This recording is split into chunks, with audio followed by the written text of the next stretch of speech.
yung balita kanina na joke lang. Pero ito, totoo to. Marcos declares state of energy emergency 2-3 days ago. Bakit? Kasi tumataas masyado yung presyo ng petrolyo. Amen? So he has to declare national emergency para siya magkaroon ng kapangyarihan. Okay, so dineclare niya para at least bilang presidente, makokontrol niya. Unfortunately, hindi pa raw sila nagmi-meeting ng kanyang gabinete. May kapangyarihan siya pero hindi pa nagagamit. Okay.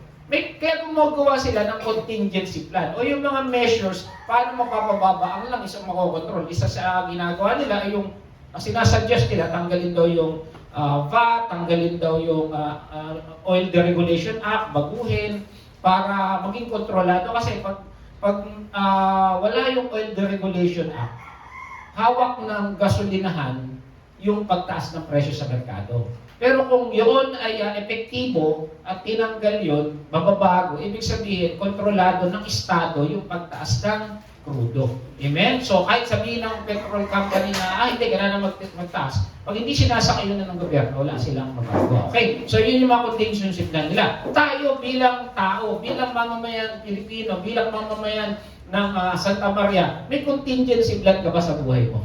Sa mga nangyayari, meron bang nabago? Ang tanong niya, may contingency plan ka pa para sa iyong family? And I will give you some. Okay, bawas kain sa labas. Amen? Kasi syempre, mahal ang bilihin. Mahal ang pagkain sa labas. Kung gusto niyo kumain sa labas na lang yung mesa niyo. Kumain pa rin kayo sa labas.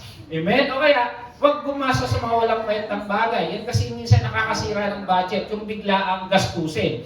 Huwag mo nang mag-out of town vacation kasi bakasyon na naman. Yung iba kasi pag ganitong season, pupunta sa Boracay, pupunta sa Puerto Galera, kayo pumunta na lang sa Barangay Kaisyo. Mas mura-mura pa. Amen. Magbakasyon kayo sa loob ng bahay. Iwas nonsense na utang. Now, I didn't say huwag kang umutang pag emergency. Pero kung nonsense naman yan, bre, gusto ko lang bumili ng iPhone, mag-ipon ka muna. Amen. So yun yung mag-budget, napaka-importante yan. Ngayon, papasok yung mga galing ng nanay, mag-budget. Avoid impulse buying. Ito yung nakita ko sa bayan, murang-mura yung hanger. 10 pesos lang, no? Isang katutak na yung hanger mo, hindi. Ganun, bili ng bili. Ito, pinakamatindi. Huwag mong buksan at yung Shopee at Lazada mo. Sure ako hindi ka gagastos. Kasi yan yung malakas makainganyo eh. Uy, may buy one, take one. Uy, may free shipping. Ano pa ba? Marami. Ito malakas talaga makasira ng budget ko. Kahit ako nasisira budget ko dyan. Amen? So, ito yung dapat na planuhin natin sa araw-araw. Dahil sobrang pagtaas ng langis, nag-uusap nga kami ni Pastora, hindi naman talaga magkakaroon ng total chaos o kagulo sa Pilipinas. Bakit? Kasi yung kuryente natin, powered by coal. Diba? Tsaka tubig. So, hindi dahil sa petrol yan. Kasi magkakaroon ng chaos kung brownout ng brownout, blackout ng blackout, yung mga business hindi makapag-operate ng maayos. Ngayon, sino ang apektado ng pagtaas ng petrolyo? Yung pagkain natin. May pagkain nasa probinsya, hindi madala dito, so doon tumataas ang presyo. Pinapatong nila sa consumer yung presyo ng bilihin. So, yun dapat ang ma-deregulate, yung presyo nun. At praise God naman, may dumating daw na Russian tanker na langis. Galing sa Russia, no? Ang nakakatuwa, ito yung pangalan daw ng tanker, Sarah Sky. Hindi yan. At dumating ito, 1 day before daw ng birthday ni Digong. Hindi ako makaduterte, pero nagkakataon lang ba? So, nakakatuwa. Amen? So, tapos mayroong mga parating, hopefully, by the grace of God, may mga dumating pa. So, hindi talaga tayo talagang maghihirap. Siguro tataas ang bilihin, so konting higpit ng sinturon. At ako sure ako na hindi tayo pababayaan ng Diyos. Amen? So, yun ang sure doon. Okay. So, ang sabi dito ni Benjamin Franklin, if you fail to plan, you're planning to fail. Sa buhay, kailangan nagpaplano ka. At pag hindi ka nagplano kang bumagsak. Yun ang sabi ni Benjamin Franklin. At tingnan natin, sabi dito, God has a plan for everything. Kung yun ay isang tao lang, nagsabi magplano, mas lalo ang Diyos nagpaplano. Naniniwala ba kayo dyan? Amen. And to tell you, sabi dito, since before creation, ito balik tayo sa simula. Amen. Not even Genesis. Sabi dito, God's plan before creation. So bago palikhain ng mundo, may plano ng Diyos. Ito napakaganda. Bago palikhain ng sanlibutan ay, pinili na niya tayo. Grabe, no? Wala pang mundo, wala pang earth, wala pang araw, wala pang between, wala pa yung in the first day o in the beginning. Nasa isip na ng Diyos, likhain tayo at piliin. Ganon tayo ka-importante sa Diyos. Amen? Na maging Kanya. Amen? Sa pamamagitan ng ating pag-iisa kay Kristo. So before creation, ang plano ng Diyos, maging tayo ay anak niya. Maging tayo ay tao niya. Dahil sa pag-ibig ng Diyos, pinili niya tayo upang maging anak niya sa pamamagitan ni Kristo Jesus. So, isipin mo, wala pa lahat. Sa isip ng Diyos, gusto niya maging anak na niya. Amen? So tignan mo katabi mo, napaka-buenas niya. Napakapalad niyan. Amen? Kasi pinili na ng Lord yan, wala pa ang wala. Amen? Ito ba? Bago raw lalangin ng mundo, pinili na niya si Kristo. Itinilaga siya, capital S, ng Diyos bago pa nilikha ang daigdig. Kasi ang konteksto ng 1 Peter is all about salvation. So, nung nasa isip na ng Diyos na tayo yung piliin, paano? Siguro nakita niya, gagawa ako ng mundo, kaya lang magkakaroon ng problema. Gagawa ako ng solusyon, and that is Jesus. Parang halimbawa, yung mga engineer, hindi, pag binutas natin itong bundok na to, may magiging problema dyan, magbabagsakan yung debris. Anong kailangan natin gawin? Gumawa tayo ng parang sakot, ganun, o yung parang lalagyan ng mga bato para wag mahulog. So on the planning stage, God foreknew na pag nilalang niya ang mundo, meron magiging sagabal. At gumawa na siya sa isip niya ng paraan, and that is Jesus.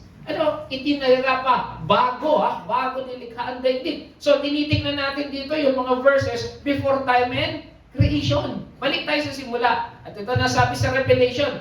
Kaya kung titingnan mo Revelation, sabi niya, the Lamb who was slain from creation. So, ibig sabihin, sa panuntunan ng Diyos, inalay na si Jesus.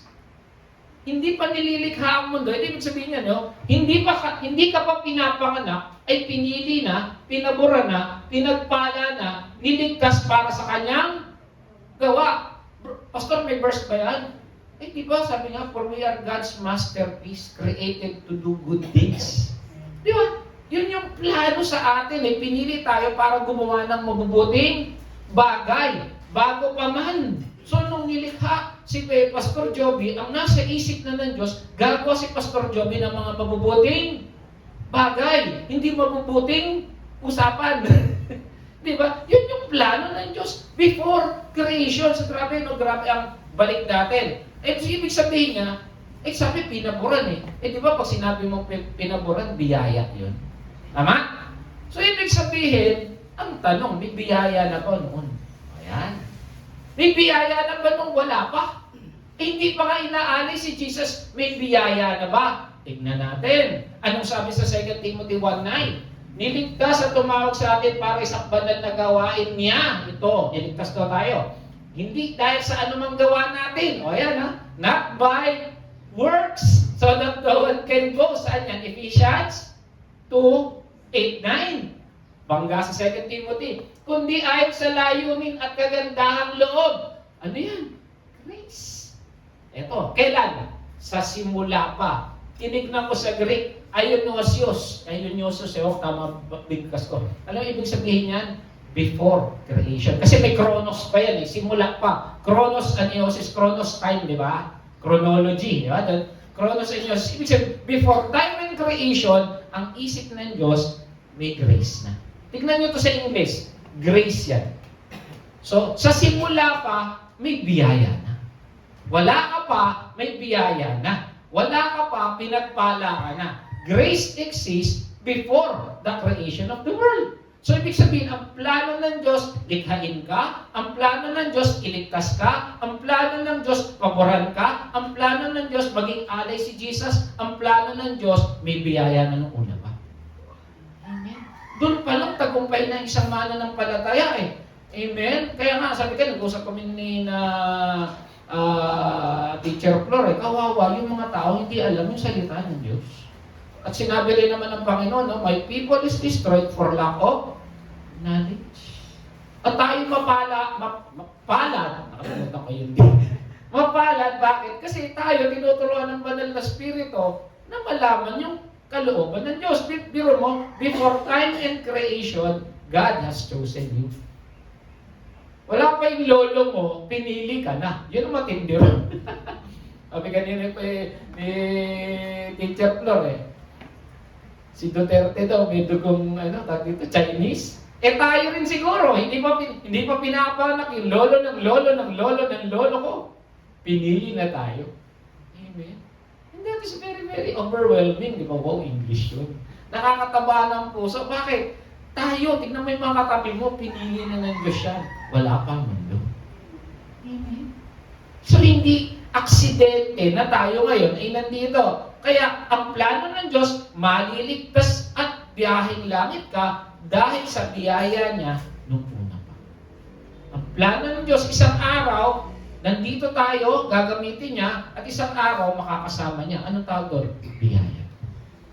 It's not by our work so that no one can boast. Kasi kung hindi sa gawa natin, ako sablay-sablay talaga tayo mga inday.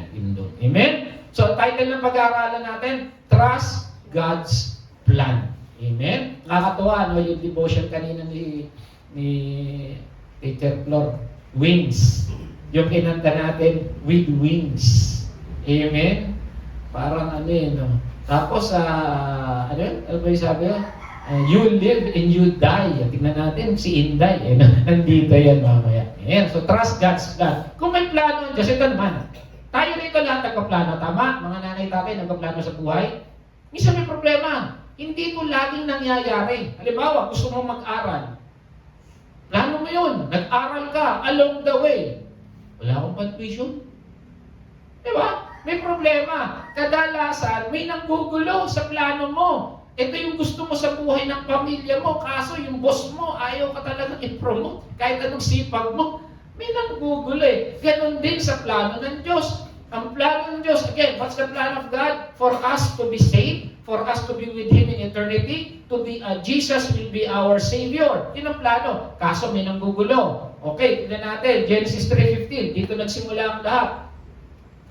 Sa Garden of Eden, nakaplano, gagawin ko to. Ginawa na ang sangkatauhan, ginawa na ang mundo.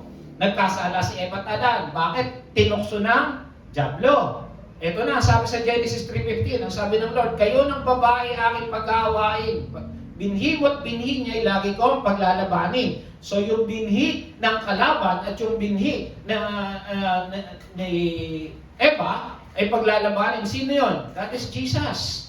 Siya yung pinanganak na walang binhi ng lalaki. Tama? Siya lang yung walang binhi ng lalaki pinanganak Ang binhi niya ay dudurog sa iyong ulo. Okay, nakakita na kayo ng ahas na totoo? Ako nakakita na rin sa Manila Zoo. Huwag niyo akong hayaan makakita dito. Baka nakaakit ako dito bigla. At sabi dito, pag nadurog ng ulo ng ahas, patay buhay. Patay. Kaya dyan, alam na nung kalaban, natalo siya. Pero manggugulo siya. Sabi niya, ang sakong niya ay tutuklaw. Pag natuklaw, mabubuhay ka pa Tama? Di ba pag sisip-sipin yung dugo, di ba? Parang may kwento Pasing tabi lang, sabi niya, mag-boyfriend, nagpunta sa ugubat, natuklaw yung babae. Sabi niya, babae, di ba mahal mo ko? Oo, di ba marunong kang magtanggal ng Oo, nang kamadago, sisip-sipin lang. Ba't ka ba sa sip-sip? Sa puwet. Sige nga, patunayan mo yung pagmamahal. Hindi, joke lang Joke lang Amen. So, di ba pag natuklaw, nabubuhay pa Amen? Pero, may sakit, may kirot, may gulo. Tama? Pero pag nadurog ang ulo, patay. So, in the beginning, alam na ng kalaban, talo siya. Pero, manggugulo siya. Amen? So, yun na nangyayari sa buhay natin ngayon. Lahat tayo rito may problema. Tignan mo yung katabi mo. Mukha lang wala yan, pero meron. Pero isa lang alam ko, tagumpay tayo. Amen? Okay, sabi sa Romans 5:12, ito ang sabi, kaya at ang kamatayan ay pumasok sa pamamagitan ng kasalanan at dahil dito, lumaganap ang kamatayan sa lahat ng tao. Sa pamamagitan ng isang tao. So ayan na, pumasok na yung kasalanan. Ayaw ng Panginoon ng kasalanan, di ba? So ibig sabihin, parang nananalo ang kalaban. Kaya kasabi ito, ang buong sanlibutan ay nasa kapangyarihan ng dyablo. Kasi syempre, halos lahat ng tao, hindi pala halos lahat ng tao, lahat ng tao, maliban kay si Jesus, may kasalanan. At kung may kasalanan, lahat tayo, patay. Tama? So, paano na nangyari? Kaya lang tayo nagkaroon ng buhay, kaya lang tayo nagkaroon ng kaligtasan dahil sa ginawa ni Jesus. At kung tatanggapin natin siya bilang Diyos at manunubos, doon magsisimula ang ating buhay, bagong buhay ni Kristo. Okay, so the whole world is in the control of the evil one. At ang sabi dito, the devil wants to defeat Jesus. Tama? Gusto pa rin niya, nagtatry pa rin siya. Alam niyo, kung meron isang magandang katangian sa Diablo, try until you die. 24/7 nanunok siya. 24/7 ang gugulit. Walang pinipiling oras ang pagbibigay niya ng problema. Ang ganda ng gising mo, nagkita lang kayo ng misis mo, away na kayo eh. Tama, hindi. Minsan wala ka namang gustong gawin. Meron ka lang nasabi. Kasi bakit? Ang kalaban ng gulo. Amen? Lalo na kung gagamitin kayo. The devil wants to defeat God. Ayaw ng Diablo na matuloy yung mission mo para sa Panginoon. Kaya pag minsan, halimbawa, pansinin nyo, pag mga anniversary, minsan nandun talaga malalaking problema. O kaya may mga mission talaga na malalaki. Akala nyo yung mga mission na malalaking ginagawa ng mga malalaking organisasyon, wala silang problema. Kung malalaman nyo lang sa likod nun, tagumpay, oo, dahil alam nyo naman, lagi tagumpay si Jesus eh. Pero bago mangyari yun, grabe, ang daming, ay, sir, pastor, wala tayong ganito. O yung sound system natin, biglang nasira. O kaya yung ano natin, yung ating preacher, biglang hindi raw makakarating, nandun po, nalilik. Minsan gano'n. Kasi bakit? Ayaw ng Diablo magtagumpay. Manggugulo siya. Pero alam niya, talo pa rin siya. Amen? The devil wants to defeat God's plan. Ang plano ng Diyos, likhain tayo, maging Kanya, sa pamamagitan ni Jesus. Anong ginagawa ng Diablo? Agawin, guluhin. Ang sabi sa John 10:10, the devil comes to kill, steal, and destroy.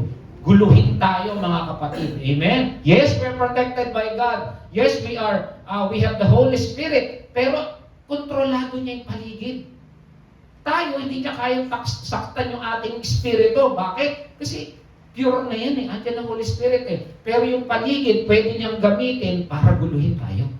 Ganun yung ginagawa ng Diablo. Ayaw niyang matupad yung plan salvation sa mga gagawa siya ng mga panlilinlang, gagawa siya ng panggugulo, gagawa siya ng problema. Bakit? Ayaw niya na yung mga tao na pinili ng Diyos makarating sa langit.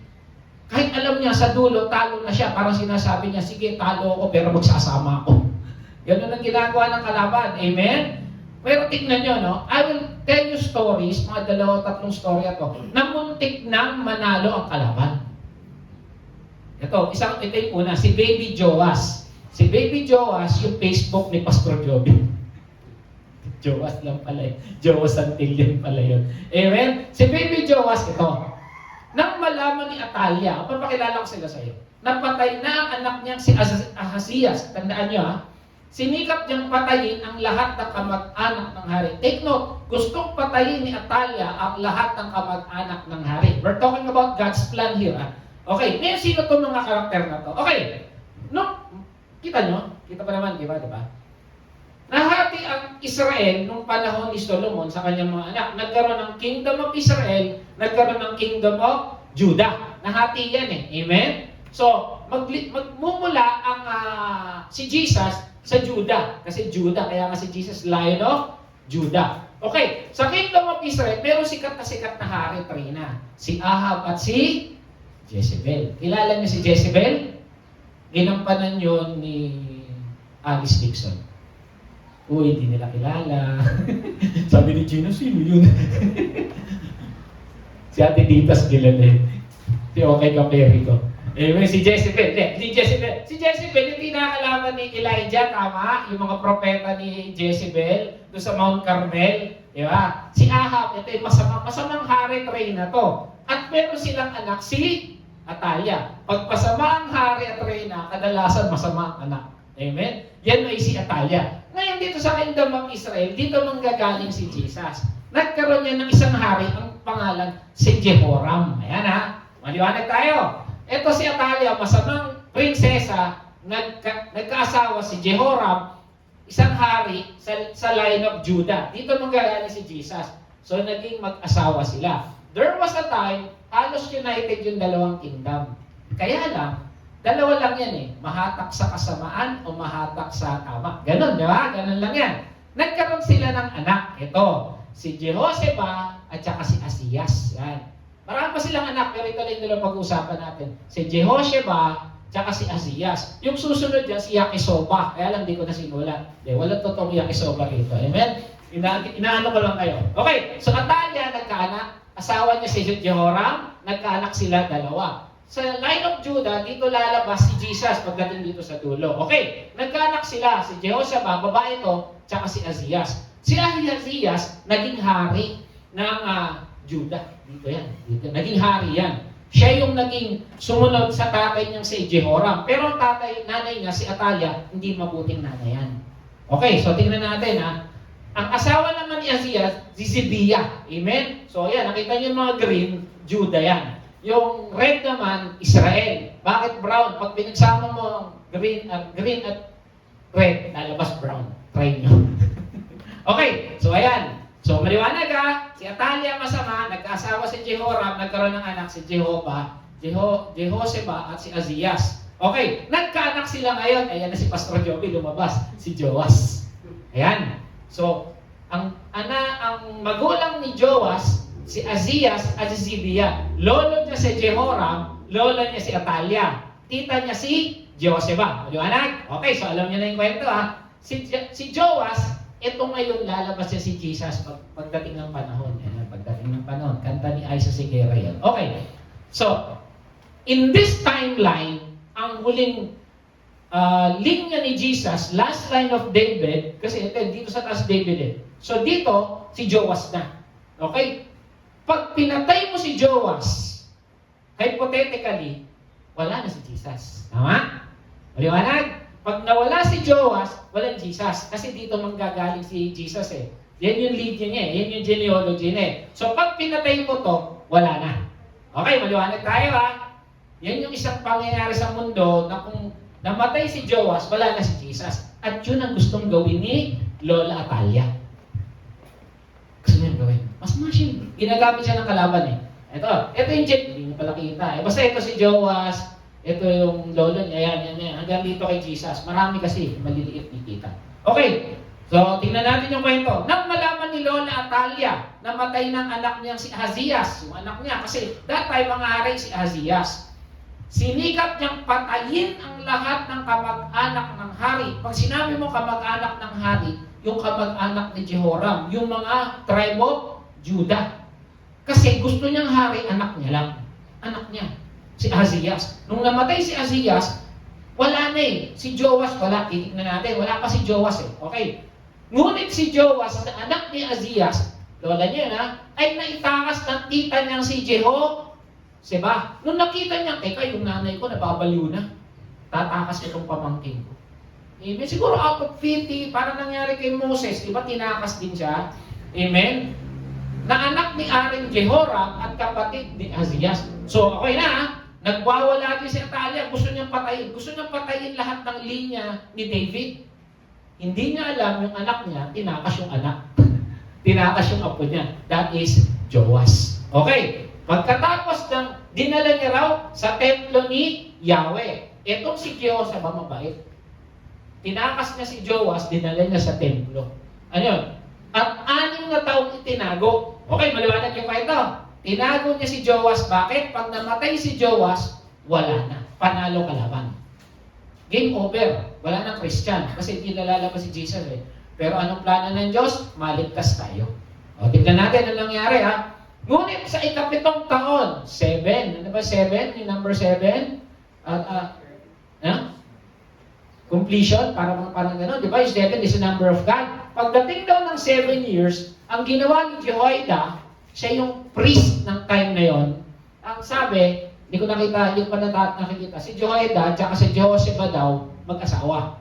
Hindi ko na-check sa Bible, pero yun ang sabi nila. Kaya si Jehosheba, inaakay nito si Jehoiada, kaya mabait. Amen? Sabi niya rito, sinabi niya sa mga bantay ng palasyo, sabi niya rito, bantayan daw yung prinsipe, dito sa likod. Magbantay sa hari. Sino tinitingnan niya ng hari? Si Joas. Kasi nung time na yan, si Atalia, siya yung naging hari. Pero mo nakita babae hari. Pinalitan niya anak niya. Kasi gusto niya patayin lahat ng linya ni David. Ang hindi niya alam, natakasan siya ng anak niya mismo. Tinakas yung pamangkin si Joas. Okay, paglipas ng 7 years, huwag ninyong hiwalay ng hari saan man magpunta. So pinabantay ni Jehoiada itong si Joas. Kasi bakit? Pag nalaman ni Atalia, papatay niya. Ano nangyari? So ayan, sinunod naman daw ng mga pinunong inutos ni Haring Jehoiada, sinama nila nila kay Jehoiada ang kanilang tauhan, pati ang hindi nakatalaga manungkulan kung araw ng pamamahinga. Okay. At ibinigay ni Jehoiada opisyal ang mga kagamitan ni Haring David, ang mga sandata, panggalang nasa templo ni Yahweh. So nasa templo ng Yahweh si Joas at bawat kawal tumayo sa kanya-kanyang lugar. Ayan na. Inilabas na ni Jehoiada after 7 years, inilabas na ni Jehoiada ang prinsipe. Sino yan? Si Joas. Kinoronahan niya, inabot ang aklat ng kautusan, yung kautusan ni Moses.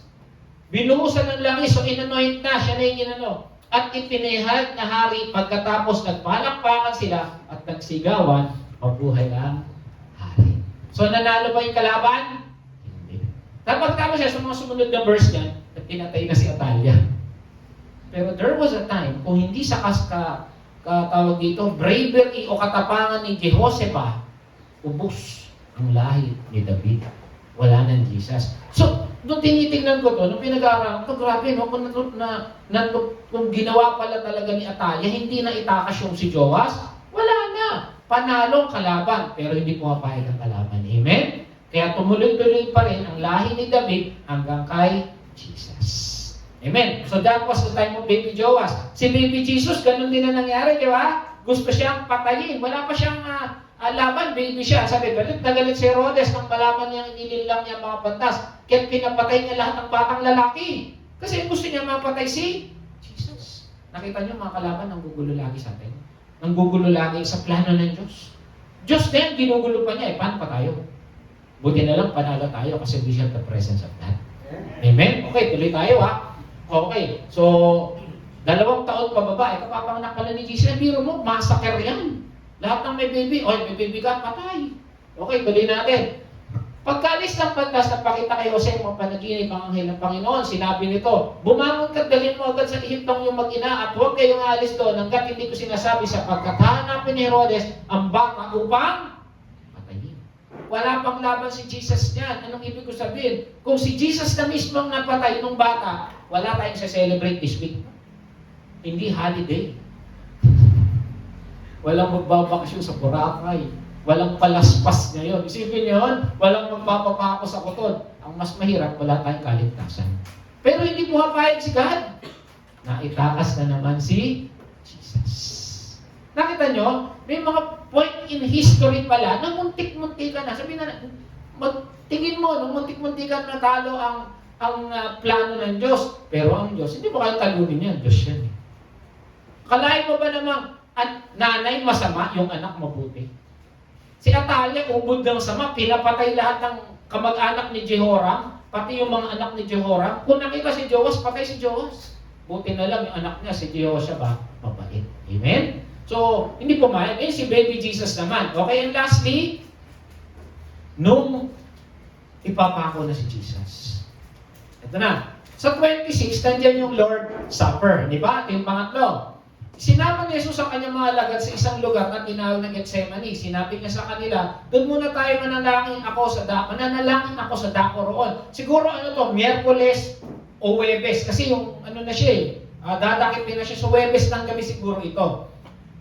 Ngunit sinabi niya, Wednesday night going to Thursday, sinabi niya, sinama niya sina Pedro at dalawang anak na Zebedeo. Ibig sabihin, kasama niya ron yung mga disciples, tapos nung iniwan niya yung mga disciples, sinama niya lang si Peter, si James, at si John. Ito yung core niya, ito yung mga leader niya. Ito na, pinapasukan na siya ng kalaban. Nagsimulang mabagabag at mahirap ang kanyang kalooban. Okay, hindi pinapasukan yung kalooban niya. Siguro nararamdaman na niya yung bigat ng mangyayari sa kanya. Hindi alam ni Jesus Amen? Alam niya yung klase ng kamatayang nangyari sa kanya, alam niya yung hirap. So, kahit Panginoon siya, kahit na nasa kanyang Holy Spirit, nalulungkot pa rin siya, nahihirapan pa siya. Amen? Okay. Sa mga panahon na ikaw nalungkot at puro problema, sinong gusto mong kasama? Ang iyong mga mahal sa buhay. Kung may asawa ka, gusto mo, dinadamayan ka ng asawa mo. Kung anak ka, gusto mo ang magulang mo. Sabi ko nga sa inyo, minsan noon, pag may problema kami mag-asawa, tumatawag ako sa nanay ko. Ibig sabihin may problema kami iba external. Tawag ako sa nanay ko. Okay, ito ko, wala naman siyang pinapayo. Sasabihin niya lang, mag-pray ka. At di ba naano na yung kalooban ko? Si Jesus, ganun din ang ginagawa niya. Kaya niya sinama si Peter, James at John para samahan siyang manalangin. Ayan na, nagsisimula na siya mabagabag. Kung di nga ako Thursday na ng madaling araw to, ayan na yung crucifixion eh. Kaya sinabi niya sa kanila, ako'y halos mamatay sa tindi ng kalungkutan. Siguro yung paligid niya nagiging gloomy. May mga times ba sa inyo na parang lungkot na lungkot kayo? Na parang ang tingin mo sa gabi, sobrang dilim ng gabi. Kasi may gabi naman na kahit gabi, parang wala lang eh, normal eh. Pero may gabi na parang ang lungkot-lungkot, na nararanasan niya parang grabe naman, nakakalungkot naman tong senaryo, tong itsura ng paligid ko. May ganon. Pwedeng gawitin ng kalaban yun para lalo kang panghinaan. Amen? Sinabi niya, ako'y halos mamatay sa tindi ng kalungkutan. Maghintay kayo rito at samahan niyo akong magpuyat. Okay, pag sinabi sa iyong samahan ka magpuyat, ano gagawin mo? Mag-pray. Hindi mag-ML ha. Wala pang ML. Hindi mag-Facebook. Siyempre, sinama kayo doon. Ano sabi niya? Mananalangin ako. Pag sinama ka, ibig sabihin sumama naman kayo mag-pray. Let's pray. Minsan pag may pinagdadaanan kami, ni Pastora, pray tayo. Di ba gano'n? O kaya, pray mo ko. Ginaganon ko siya. Minsan ginaganon niya rin ako. Bakit? Kasi kailangan mo yan eh. Amen? Kasi sabi ng Panginoon, pray without ceasing. At ikaw, bilang sinama ka ni Jesus, sinabi niya, huwag kayong matutulog ha. Ano, magbabantay ka lang doon? Hindi. Mag-pray ka. O, tignan natin ang nangyari. Alam mo na lungkot, sinabi na nga niya, lungkot na lungkot ako. Ikaw, matinong tao ka, anong gagawin mo? Mag-pray mo. Especially, you are a disciple of God. Okay, lumayo siya ng konti lang yan. Nagpatira pa, nanalangin, Ama ko, kung maaari, ilayo mo sa akin ang kopa ng paghihirap. Ano yan? Dadalhin niya yung kasalanan ng sanlibutan. So, si Jesus, bilang tao na nasa kanyang banal na spirito, nararamdaman ng hirap, nararamdaman ng kalungkutan, nararamdaman yung pag-iisa. Amen? At bilang ikaw, kasama niya, ang pwede mong gawin, mag-pray. Pero mo sinabi niya, pwede ba tanggalin mo na to? Ayoko nito. Sabihin na lang natin, maligtas ang sangkatauhan. Siguro yun na nasa isip niya eh. Amen? Ngunit sabi niya, hindi po ang kalooban ko, kundi ang kalooban mo ang mangyari. So prayer number 1, pinuntahan niya yung mga kasama niya. Dinatnan niya, tulog. Tingnan mo yung katabi mo, baka tulog na yan. Anong sabi niya? Huwag kayong magpuyat. Ayun nga, hindi nga nagpuyat, natulog. Samahan niyo ako magpuyat. Ang ginawa, natulog. Sabi naman, ikaw na lang mag-pray. Okay, ano sabi niya ngayon? Nagbalik din at natutulog ang 3 alagad. No, very good to 3 to. No? Sinabi kay Pedro, talaga ba hindi kayo makapag-puyat na kasama ko kahit 1 oras lang? 1 oras lang ha. Maybe, siguro, dumating talaga yun. Sabi nga, ano sasabihin niya rito? Magbantay kayo at manalangin, diniretso na niya. Mag-pray niyo ako. Mag-pray tayo. Upang huwag kayong madaig ng tukso. At dito pumasok kayong, the spirit is willing, but the flesh is weak. The spirit is willing. Why? Because we have the spirit of Jesus. Minsan gusto mong gawin yung tama, pero yung katawan mo, hindi mo magawa, nanghihina ka na, pagod ka na, ayaw mo na. O kaya nadadala ka ng ego mo, nadadala ka ng inis mo, ng galit mo, ng tawag dito, ng yung pagkatao. Yes, we are victorious from inside, pero minsan natatalo tayo. Anong dapat daw gawin? Manalangin. We have Jesus inside our body. We have the Holy Spirit. We have the presence of God. Pero minsan talaga, dahil tao tayo, nakakasakit, nararamdaman yung hirap, nararamdaman yung lungkot, at si Jesus tao, Diyos nalulungkot. Sino pa kaya tayo? Tingnan mo yung katabi mo kung nalulungkot siya. Bigyan mo ako pera. Sasaya. Amen. Okay, so ganun. So ganun yung nangyari. Sabi niya, ano ba kayo? Mag-pray kayo! Mag-pray kayo! Sabi niya ngayon. Kaya sabi sa James 4:7, submit yourselves then to God. napaisip ako rito eh. Lord, di ba? Nag-submit na kami sa'yo. You're the Lord and Savior of our lives. Ang context daw nito, submit yourselves every now and then. Ano sinasabi sa 1 Thessalonians? Pray without ceasing. So, hindi ibig sabihin na Kristiyano ka na, mananampalataya ka na, hindi ka na magpe-pray. Kalalo ka nga magpe-pray. Bakit? Aatakihin ka ng kalaban kasi Kristiyano ka. Ngayon, pag Kristiyano ka, wala ka problema, magtaka ka. Baka friends kayo. Amen? Mas maraming problema at pagsubok ang mananampalataya para sabihin ko sa inyo. Bakit? Ang diablo, ayaw tayo magtagumpay. Kung ano-anong ginagawa niya, anong dapat gawin? Submit yourselves to God. Then, you can resist the devil. Amen? At sila disipulo na. Nakatulog pa. Paano na tayo? Amen? Okay. Sabi nito, muli siyang lumayot na nalangin. Ama ko, kung hindi po maaaring malis ang kopang ito, malibang inumin ko, mangyari na ba? Sabi niya, sinabi na naman niya, Lord, pwede ba? Ayoko do. Ayoko na mag-preach, ayoko na mag-praise and worship, ayoko na mag-church. Pero kalooban mo masunod. Ano ibig sabihin? Obey.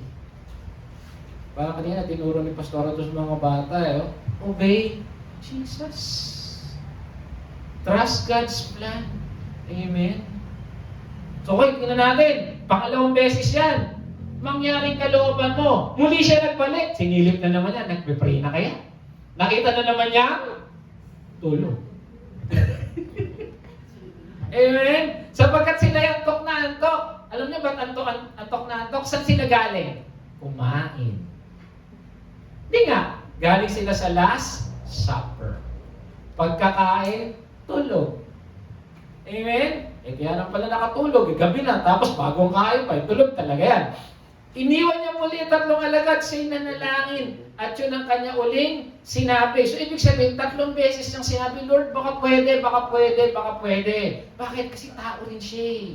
Huwag natin kakalimutan. Kahit pastor, kahit bishop, nahihirapan, nasasaktan din. Si Jesus nga eh. Alam mo, panlaban lang talaga natin, prayers. Amen? At yun ang kanyang sinabi. Okay, nagbalik na naman siya sa alagad at sinabi sa kanila, natutulog pa ba kayo? At nagpapahinga, dumating ng oras ng anak ng tao ay pagkakanulo sa makasalanan. Bangon, halina kayo. Napansin nyo? Yung una, no, sabi niya, pansin niyo yung transition. Nung una, di ba sabi niya, lungkot na lungkot ako. Pero after prayer, lumakas siya. Amen? So, iba talaga ang nagagawa ng panalangin sa tao. Amen? Kapag ikay nalulungkot, puro ka problema, tingin mo talaga dinadabukan ka ng mga pagsubok, anong gagawin? Mag-pray. Amen? Okay, the devil tries to defeat God's lineage. Diba kanina si Joas gusto niyang putulin. Si baby Jesus gusto niyang patayin. Di ba? Incarnated God, si Jesus gusto niyang putulin kasi pag naputol na yung isang nag-uugnay na bata na yan, patay na lahat. Pero hindi siya nangyari. Nanalo si Jesus eh. A sorrowful God. Si Jesus, so siguro ng time na yun, pinapatulog niya yung mga disciple. Tulog na. O Pedro. Kinakanta ng diablo. Para si Jesus, manghina. Pero hindi. Dahil siya nag-pray, lumakas siya. Amen? And then, God's plan of salvation. Gusto niyang talunin yan kasi gusto niya lahat ng tao na kinaiingitan niya, mapunta sa impyerno. Tignan mo katabi mo, kinaiingitan ng diablo eh. Oo, kinaiingitan yan. Bakit? Anak ng Diyos kasi yan. Amen? Pero ito maganda. God's will always prevail. So, ibig sabihin, mukha ka lang talunan, pero sa totoo, tagumpay ka, inday. Amen? Sabi sa Revelation, ito ang katotoo. Nakita na niya ni John eh. Alam mo maganda, sister, Revelation, di ba? Hindi talaga nagkakatugma-tugma yung mga usapan natin. Revelation.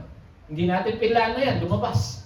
Amen? Ano sabi? I saw heaven. Ito yung mangyari sa future. Sabi ni John, I saw heaven standing open, and there was before me a white throne, whose rider is called Faithful and True. Sino yan? Si Jesus. Nakita niya si Jesus na meron daw with justice he judges and wage war. Tinalo na niya yung Antikristo. His eyes are like blazing fire, on his head are many crowns. His name written on him that no one knows but himself. He is dressed in robe dipped in blood, and his name is Word of God. In the beginning was the Word, and the Word was in God, and the Word was God. Sino? Si Jesus. The armies of heaven were following Him. So kasama na niya yung mga army. Malay nyo, kasama tayo dun. Malay mo, nakasama tayo dun. Riding on white horse and dressed in fine linen white and dressed clean. So yung army niya, mga nakadress daw ng puti. Baka tayo yun. Yung damit natin, naka-Ariel. Amen? Okay. Coming out of His mouth is a sharp sword with which to strike down the nations. Kasi during this time, ito na yung tribulation. He will rule them with an iron scepter. He treads the winepress of the fury of the wrath of God Almighty. On his robe and on his thigh, he has the name written, King of Kings and the Lord of Lords. Ano ibig sabihin? Talo kalaban. Hindi napatay si Joas, hindi napatay si Jesus, hindi niya napanghina si Jesus. At kung ikaw kapatid na nahihinaan ngayon, hindi ka kayang panghinaan ng kalaban. Bakit? Tagumpay si Jesus sa dulo. Amen? At si Jesus, nasa buhay natin, nasa puso natin. At kung nalulungkot tayo, gawin natin yung ginawa ni Jesus, pray. Kaya nga sabi sa 1 Thessalonians 5:17, pray without ceasing. Ito maganda sa prayer, kahit anong oras pwede kayo mag-pray. Amen? God's plan will always prevail. Kahit problemado ang mundo, ang plano ng Diyos hindi pwedeng maputol. Hindi pwedeng mapako. Kasi bakit ang Diyos ang nagsabi? Amen? Kaya when you feel weak, number one, there's a plan of God. Ang sabi, Jeremiah 29:11, for I know the plans I have for you, declares the Lord. Plans to prosper. Marami may favorite verse dyan. Prosper. And not to harm you. Ano sabi ni Jabez? Lord, bless me indeed. Increase my territory, that your hands is with me, and keep me away from harm. Parehas? And not to harm you. Kung titingnan nyo talaga, nagkakatugma-tugma yung sinasabi sa Biblia, no? Hindi lang kasi natin nakikita dahil hindi tayo nagbabasa, pero the moment God reveals to us, kita natin. Amen? Ano sabi niya? Anong plano ng Diyos? Sabi dito, pinadala si Jesus kung kundi magkaroon ng buhay na walang hanggan. Lahat ng may Jesus na may buhay na walang hanggan. Yun yung gusto niya. Kaya siya nahirapan sa krus ng Kalbaryo para tayo magkaroon ng buhay na walang hanggan. Pero nyo, pinlano na niya, wala pang mundo, na tayo nasa Kanya. Amen? Ano sabi? Tandaan, may magandang plano ang Diyos sa buhay mo. Kalabit mo mo, may magandang plano ang Diyos sa buhay mo. Amen? Kahit magtaas ang petrolyo, may plano ang Diyos sa buhay mo. Amen? Number 2, may pangako ang Diyos. Kaya kalaki itong pinapaalala, ano yung memory verse mo? Ano yung life verse mo? Kasi the moment na nagkakaproblema ka, hawakan mo yung pangako ng Diyos. At ano sabi ng Diyos sa Jeremiah 1:12? Tama ka, ang sabi ni Yahweh, sapagkat ako'y magbabantay upang matiyak na matupad ang aking mga... Ano yung sinabi niya? Yung pangako niya. So pag pinangawakan mo yung pangako niya na matutupad, edi panalo ka. Ano sabi niya? Hindi kita iiwan, hindi kita pababayaan. Ano sabi niya? Ibibigay ko lahat ng iyong mga kailangan. Kaya nga alam niyo mga kapatid, kahit tumaas ang petrol ng presyo ng petrolyo, full tank pa rin si Pastor Joby eh. Pinatotoo niyang last week eh. Amen? Nag-worry, hindi. Umupogi pa nga. Tingnan nyo. Birthday niyan kasi, kaya pinupuri ko. Happy birthday, Brad. Alam na natin ha, sa dito ha. Amen. Sa mapagpalang birthday kapatid. Amen. Ay, congratulations pala sa mga nanay ha. Tsaka sa mga mag-graduate, magkaka-recognition. Magagaling yung nanay talaga, kaya matataas yung grade ng mga anak. Amen? Yung mga anak-anak na re-recognition ba tawag doon? At saka moving up. Amen? So, congrats. Amen? Okay, pag may pangako ang Diyos, mangyayari. Ang tanong lang, may alam ka bang pangako ng Diyos na pinangahawakan? Kasi kung wala, kawawa ka. Pag ikaw nahihirapan, wala kang hawak ng pangako ng Diyos. Ano mangyayari sa buhay mo? Problema. Kasi yun ang nakikita mo eh. Pero kung hawak mo yung pangako ng Diyos na hindi ka iwan ng pababayaan, ibibigay ang kailangan mo na protektado ka ng Diyos. Amen? The greater is He that is in you, that is in the world. Diba? At dami. Eh, panalo ka talaga. Yun ang panghahawakan mo. Amen? And then, you have power. Ito yung pinag-aralan natin last week. You have the power in you because of the presence of God that is in you. Ito palang panalo ka niya. Kasama mo ang Diyos. Yung una, ginawa ka ng Diyos. Ibig sabihin, yung pagkakagawa sa atin, lilok ng Diyos. Masterpiece. Kaya mas diba, for you are God's master. Biro mo, hindi niya sinabing magkaroon ng tao. Pwede naman, di ba? Makapangyarihan siya. Pero ginawa niya. Sabi nito, pagkatapos, ginawa ng Panginoong Yahweh ang tao mula saan sa alabok. So, ibig sabihin, kinamay tayo ng Diyos, handmade, handcraft, mas mahal. Kasi bakit mahal tayo ng Diyos? At hiningahan niya ang ilong at nagkaroon ito ng buhay. The reason why you and I are here at our life, because of the Spirit of God that is within us. Amen? Sure, panalo ka na. Amen? And God empowers you. Ang sabi dito, kasama natin ang banal na Espiritu, magpakailanman. O, di ba? Alam niyo yung kanta na yon? Ang Espiritu ng katotohanan sapagkat siya nasa inyo at siya'y mananatili sa inyo. Eh, ewan ko na lang kung ano bang assurance of salvation ang kailangan mo, kapatid. Mabubura ba yan? Magpakailanman na nga eh. Hello, marunong pa magbasa ng Tagalog. Yung iba, hindi mabubura kaligtasan. Eh, bahala ka, basta kami magpakailanman. Kung gusto mo sa'yo, mabubura, bahala ka sa buhay mo. Ang linaw, no? Meron pala na ba nilinaw pa dyan? Ano yung magpakailanman, nasa yung banal na spirito, tapos burado ka. Amen? Okay. And then Acts 1:8, tatanggap kayo ng kapam. Amen?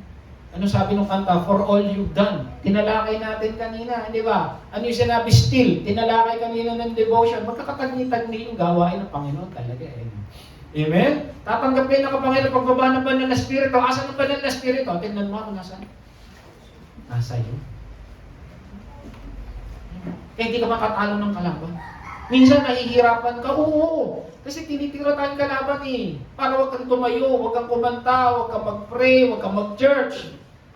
Pero mga kapatid, kaya lang niyang tuklawin yung sakong mo. Pero sa dulo, durog ang ulo niya. Amen? Pero ikaw, yan langit ka. And God is with you. Sapagkat sumagot sa Jesus ang umiibig sa akin at tumutupad. Ayun na naman yung ubay, Pastora. Ng kanyang salita, iibigan siya ng Ama at kami pupunta at mananahan sa Kanya. Ano? Kami. Ibig sabihin, marami sila. Andun yung Holy Spirit, ano yung Holy Trinity. Amen? You have the triune God with you. Amen? Okay, so kaya pala sa Deuteronomy, nakita ko lang, ano sabi dyan? Ito yung tinatawag na Shema. Hear, O Israel, the Lord our God is one. Kasi bakit? Trinity. Iisa lang naman yun eh. Tignan natin sa Hebrew, Shema, Elohim, Yahweh, Elohim, Elihu, Echad. Marunong na ako kasi Hebrew ngayon. Hindi, kinabisado ko lang yan. Ayan, Shema, Israel, Adonai, Elohim, Adonai, Echad. Kala niyo marunong na. Hindi, marunong na ako konti. Amen. Turuan ko kayo, mahirap eh. Alam niyo sa Hebrew, wala palang vowels. Ang Hebrew walang vowels. Alam niyo kaya nagiging ano to? Kaya ito esto eh, shin. Kaya yan naging shema kasi may tuldok. Kaya naging ito mem. Kaya naging, dahil nga sa tuldok, kaya naging a yan. Ganun kahirap ang Hebrew. Wala siyang vowels. Alam niyo yung vowels? Ano yung vowels ng English? A, E, I, O, U, di ba? Walang ganun ng Hebrew. Kaya na nagiging A, E, I, O, U yan kasi merong tawag dyan nikod. Ayan, no, kagaya niya. Yan, dahil dyan merong guhit sa ilalim, etong mem naging ma. Kaya naging shema. Ganun kahirap. Isang tuldok lang, nag-iiba na yung letter. Kagaya nito, ekad. Itong tatlong tuldok na to, ano yan? Letter E. Dahil na sa tuldok. Ganun kahirap ang Hebrew. Pero sa biyaya ng Diyos, makakaya mo yan. Nasa iba na Espiritu. Amen? Okay? Pakinggan mo, Israel, si Yahweh ang ating Diyos, ang aming tanging Yahweh. Amen? So, glory to God. Okay, tandaan, nasa iyo ang kapangyarihan ng Diyos. Amen? Tingnan mo, nasa kanya kapangyarihan ng Diyos. O baka sabi kanina ni Teacher Flora, nasa kanyang kapangyarihan yung Vilma Santos. Amen? Okay, ito na, tanong sa tayo. Participate. Alam mo, plano ng Diyos eh. Makihalubilo ka naman. Okay, sabi sa Matthew, ito na. Kaya't humayo kayo at gawin ninyong alagad ko ang lahat ng bansa. Yan yung utos sa atin. Nagagawa ba natin? Yun lang. Ayaw na. Amen? Mga kapatid, kaya po tayo nandito, kaya po tayo tinuturuan ng Lord para maging mga disciples niya at para gumawa ng disciples. Amen? So, mga kapatid, participate in God's plan of redemption sa sangkatauhan. Malay mo, may kakilala ka pa, kaibigan, kapatid, o kaklase, o kasama sa trabaho na hindi pa nakakilala kay Jesus. Amen? So, do your part in the mission of our Lord Jesus. So, takeaways. Una-una, the plan of God is happening. Nangyayari ngayon yan. Tama? At kasama tayo dyan. Pangalawa, the promise of God is true. Totoo ang pangako ng Diyos na dapat panghawakan. Pangatlo, the power of God is with you. Kaya huwag kang matakot mag-share ng Word of God and participate and do your part. Sabi mo sa apel mo, mag-participate ka naman. Amen? Kaya yun ang iiwanan mo sa inyo. Be a part of His mission. Amen? At next week po, meron tayong evangelism. Ito nga po iniisip ko okay lang ba sa isang linggo dapat may isa tayo na share-sharean? Tingin nyo lang. Pag-pray ninyo, kasi malapit na bumalik si Jesus Baka yung mga kilala at kaibigan natin o kapitbahay natin, di ba? Alam niyo, gagawin niyo lang naman, anong tawag sa atin? We are witness. Ano ba ginagawa ng witness? Sinasabi yung katotohanan at parang katotohanan. Sabihin mo lang ano yung nangyari sa'yo. Nagsishare ka na. Di ba? Sabihin mo yung turo sa'yo. Yun lang. Maging witness ka ni Jesus. Amen? So next week, meron tayong evangelism. Kikilos ka ba para sa Kanya? Yun ang tanong. Amen? So yun ang tanong na naiwanan natin. Kikilos ka ba para sa Kanyang mission? Palakpakan ba natin Panginoon? Amen? Tayo mag-pray. Daki naman napakabuti mo, Lord, for telling us your plan before